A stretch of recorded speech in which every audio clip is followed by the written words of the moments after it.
शुरुआत करते हैं अपने पहले क्वेश्चन से। तो फर्स्ट क्वेश्चन है, वर्ष 1984 की भोपाल गैस त्रासदी निम्न में से किस गैस के रिसाव के कारण हुई थी।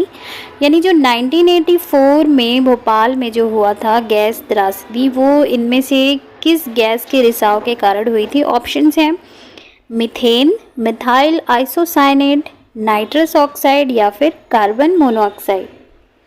तो इसका आंसर है बी, मिथाइल आइसोसाइनेट। आप सब जानते हैं कि एमपी के भोपाल में 3 दिसंबर सन 1984 यानी 1984 को एक बहुत भयानक हादसा हुआ था, जिसमें कि भोपाल गैस कांड के नाम से जिसे जानते हैं, भोपाल गैस त्रासदी के नाम से हम जिसे जानते हैं। और यह भोपाल में स्थित यूनियन कार्बाइड नामक कंपनी के कारखाने में एक जहरीली गैस का रिसाव हुआ, जो कि है मिथाइल आइसोसाइनेट। और इससे पता है लगभग 1500 से अधिक लोगों की जान चली गई थी। और ये बहुत ही दुखद और बहुत ही भयानक दुर्घटना था। सो इसका आंसर होगा बी, मिथाइल आइसोसाइनेट। ठीक है। नेक्स्ट क्वेश्चन है, wild life institute of India WII कहाँ स्थित है। ऑप्शन है देहरादून, कोयम्बटूर, नई दिल्ली या फिर अहमदाबाद। तो इसका आंसर है Dehradun. Wild life institute of India WII Dehradun में स्थित है। नेक्स्ट है, रेड डाटा बुक किससे संबंधित है। और ऑप्शन है विलुप्त के करीब जीव, नदियों में प्रदूषण, घटता भूगर्भ जल स्तर या फिर वायु प्रदूषण। तो सबसे पहले जान लीजिए रेड डाटा बुक है क्या। तो ये एक सार्वजनिक दस्तावेज है जिसमें कि विलुप्त दुर्लभ प्रजातियों के रिकॉर्ड बनाए गए हैं। रिकॉर्ड है तो ये बनाया गया है रेड डाटा बुक। तो इसका आंसर है विलुप्त के करीब जीव। इसमें कुछ पौधों, जानवरों और जो जंगलों में स्थानीय प्रजातियां, उप प्रजातियां, लुप्त प्राय यानी कि जो विलुप्त हो चुके हैं जानवर, दुर्लभ प्रजातियों के जानवर, पौधे, इन सभी जो हैं विलुप्त के करीब जो जीव हैं उनके रिकॉर्ड के लिए बनाया गया है रेड डाटा बुक। तो रेड डाटा बुक किससे संबंधित है, विलुप्त के करीब जीव से। तो इसका आंसर ए सही है। नेक्स्ट क्वेश्चन है, किस गैस के वर्षा के पानी में घुलने से पानी जो है वर्षा का वो अम्लीय हो जाता है। यानी ऐसी कौन सी गैस है जो वर्षा के पानी में अगर घुल गई, बारिश के पानी में, तो पूरा बारिश का पानी क्या हो जाएगा, अम्लीय हो जाएगा। ऑप्शन है carbon dioxide, hydrogen peroxide, nitrogen monoxide या फिर सल्फर डाइऑक्साइड। तो अम्ल वर्षा जिसे कहते हैं वो होती है सल्फर डाइऑक्साइड की वजह से। ठीक है, अम्ल वर्षा, इसे अम्ल वर्षा भी कहते हैं कि अम्ल वर्षा किस गैस की वजह से होती है। अम्लीय वर्षा, पानी अम्लीय हो जाना, तो वो होता है सल्फर डाइऑक्साइड की वजह से। ठीक है, जो कि प्रदूषण की वजह से। नेक्स्ट है, ग्रीन पीस इंटरनेशनल का मुख्यालय कहाँ पर अवस्थित है, यानी कहाँ पर है। ऑप्शन में है न्यूयॉर्क, सिडनी, एम्स्टर्डम या फिर नागासाकी।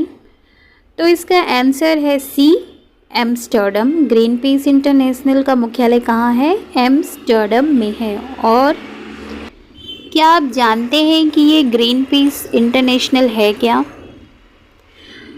तो ये एक गैर सरकारी संगठन है जो कि लोगों में पर्यावरण के प्रति जागरूक करने के लिए बनाया गया है। यानी पर्यावरण के प्रति लोगों में जागरूकता लाने के लिए, फैलाने के लिए एक तरह से ये विश्वव्यापी आंदोलन है ग्रीन पीस इंटरनेशनल।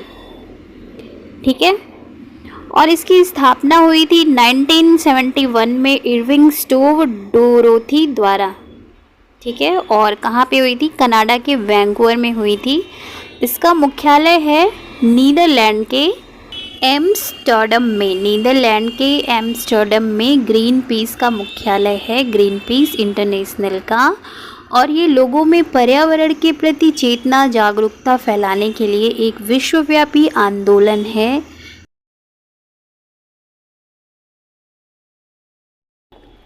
नेक्स्ट है ध्वनि प्रदूषण का मापन किस इकाई द्वारा किया जाता है। ये बहुत ही सिंपल है और इसे तो लगभग सभी लोग जानते ही होंगे कि ध्वनि प्रदूषण का मापन हम डेसिबल इकाई द्वारा करते हैं। यानी ध्वनि प्रदूषण का मापन किससे किया जाता है, डेसिबल इकाई द्वारा किया जाता है। तो ऑप्शन नंबर बी सही है, डेसिबल।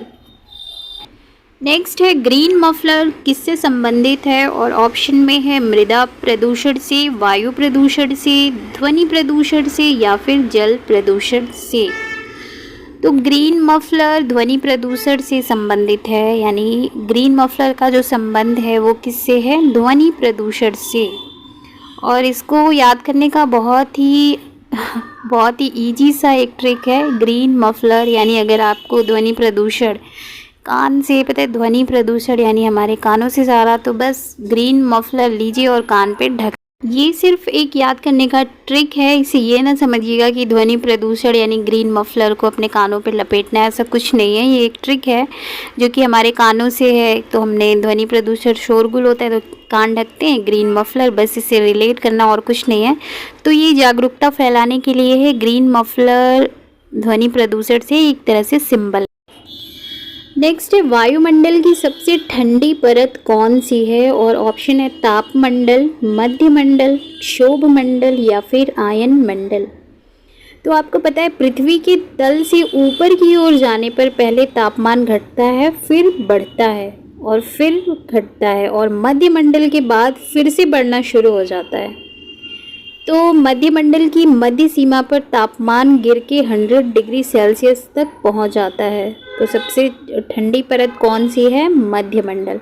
वायुमंडल की सबसे ठंडी परत है मध्यमंडल, क्योंकि तापमान कैसे होता है, पृथ्वी से जब आप ऊपर की तरफ जाएंगे पहले तापमान घटे, फिर बढ़ता है, फिर घटता जाएगा, और फिर जब आप मध्यमंडल में पहुंचेंगे तो फिर तापमान बढ़ना शुरू हो जाता है। तो मध्यमंडल की मध्य सीमा पर तापमान गिरकर हो जाता है 100 डिग्री सेल्सियस तक, यानी सबसे ठंडी परत है मध्यमंडल, वायुमंडल की सबसे ठंडी परत।